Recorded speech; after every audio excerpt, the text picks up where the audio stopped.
একটি হেলিকপ্টার যা কিনা আকাশে যেমন খুব সহজেই উড়তে পারে, ঠিক একইভাবে পানিতেও চলতে পারে। বর্তমানে বিজ্ঞানীরা এমন একটি হেলিকপ্টার তৈরি করেছে যেটি খুব সহজেই পানিতে চলাচল করতে পারে। এটি হচ্ছে কনর K3 অ্যাম্ফিবিয়াস হেলিকপ্টার।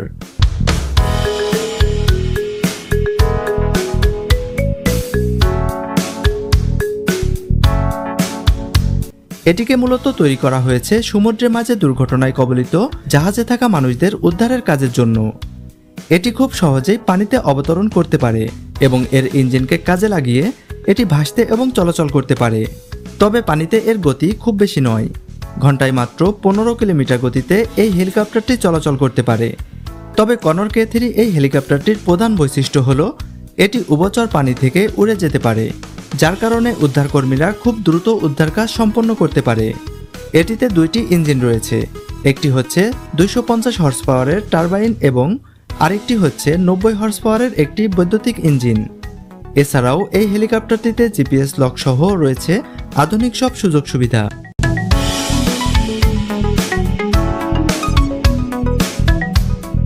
আপনি যদি খুব কম খরচে আপনার পরিবার অথবা আপনার বন্ধুদের সাথে একটি অ্যাডভেঞ্চার ট্রিপের পরিকল্পনা করে থাকেন, তাহলে আপনার সঙ্গী হতে পারে সিডো সুইস অত্যাধুনিক এই স্পিডবোটটি।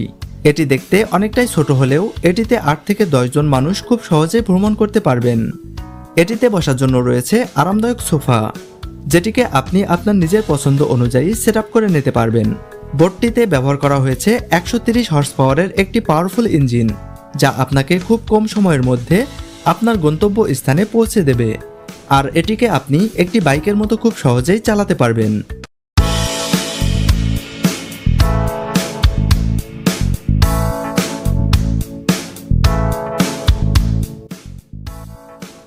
Flight scooter. আপনি পানির ওপর দিয়ে খুব দ্রুত ছুটে চলেছেন, কিন্তু পানি আপনাকে স্পর্শই করতে পারছে না। বর্তমানে এমন একটি ফ্লাইট বোট তৈরি করেছে যেটি কিনা খুব সহজে পানির লেয়ারের কিছুটা উপর দিয়ে চলতে পারে। এটিতে রয়েছে একটি স্পিড মিটার এবং একটি স্পিড কন্ট্রোলার, যার মাধ্যমে কোনো ঝামেলা ছাড়াই আপনি এই স্কুটারের স্পিড কন্ট্রোল করতে পারবেন। এই ফ্লাইট স্কুটারটিতে দুইটি পাওয়ারফুল ব্যাটারি ইউজ করা হয়েছে, যেটিকে আপনি একবার চার্জ করলেই প্রায় 2 থেকে 2.5 ঘন্টা এটিকে চালাতে পারবেন।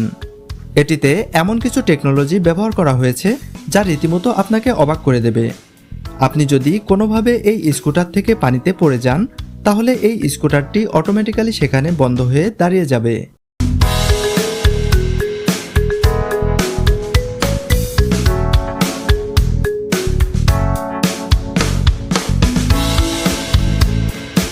Christie hovercraft.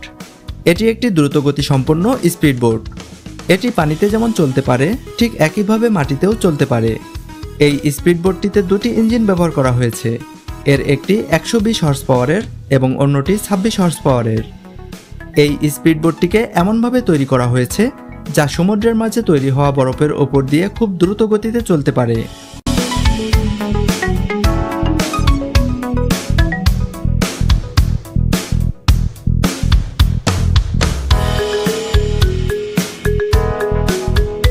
এর ভেতরে 6 জন যাত্রী খুব ভালোভাবে ভ্রমণ করতে পারবে।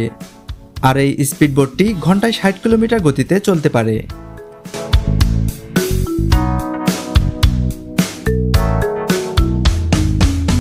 Candela P12। এটি একটি স্পিডবোট, কিন্তু এটি কোনো সাধারণ স্পিডবোট নয়, কারণ সাধারণ স্পিডবোটগুলো পানির লেয়ারের উপর দিয়ে চলাচল করে। কিন্তু এটি এমন একটি স্পিডবোট যেটি পানির লেয়ারের কিছুটা উপরে উঠে খুব স্বচ্ছভাবে দ্রুত গতিতে চলতে পারে। এর গতি ঘন্টায় প্রায় 46 কিলোমিটার। এই স্পিডবোটটিকে সবচেয়ে উন্নত টেকনোলজি দ্বারা তৈরি করা হয়েছে। এর ভেতরে 30 জনের বসার জায়গা রয়েছে।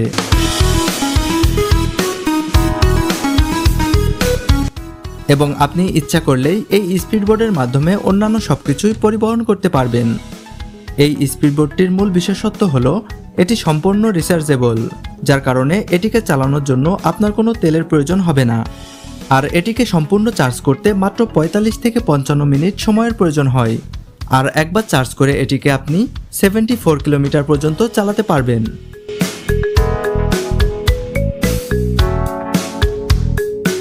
ভেবে দেখুন, আপনি পানিতে একটি সাইকেল চালাচ্ছেন আর আপনার প্রিয় মানুষটি আপনার সামনেই বসে আছে। এটি হচ্ছে পানিতে চালিত একটি বাইসাইকেল বললেও ভুল হবে না, কারণ এটিকে আপনার বাইসাইকেলের মতো করেই চালাতে হবে আর এটিকে আপনি খুব সহজেই সেট আপ করতে পারবেন।